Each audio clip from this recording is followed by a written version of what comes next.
పిత పుత్ర పవిత్రాత్మ నామమున ఆమేన్. ఈరోజు మనము ధ్యానం చేయబోవు వాక్యము పునీత పౌలు గారు రోమిలకు రాసిన లేఖ 11వ అధ్యాయము 29వ వచనము. దేవుని కృపావరములు ఎన్నిక మార్చబడనివి. ఈ వాక్యం దేవుని నమ్మకమును, మార్పు లేనటువంటి స్వభావమును మనకు తెలియజేస్తుంది.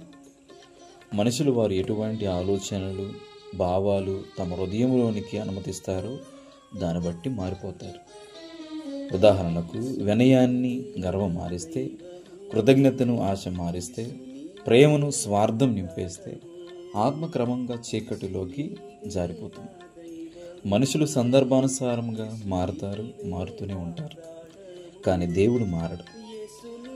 ఆయన పిలుపు మార్పు లేనటువంటిది. పునీత పౌలు గారు ఇశ్రాయేలుల ప్రజల ఉదాహరణ ద్వారా చెప్పేది ఇదే. వారు ఎన్నిసార్లు అవిధేయత చూపినా కూడా దేవుడు తన ఒడంబడికను విరమించలేదు. ఆయన పిలుపు, ఆయన వాగ్దానం శాశ్వతమైనవి.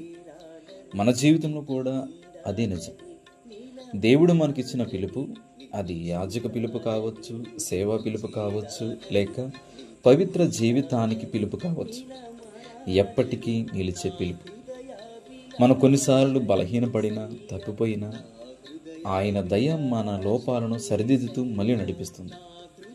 అందువల్ల ఈ వాక్యం మనకు గుర్తు చేస్తుంది, దేవుడిచ్చిన పిలుపును నిర్లక్ష్యం చేయకూడదు.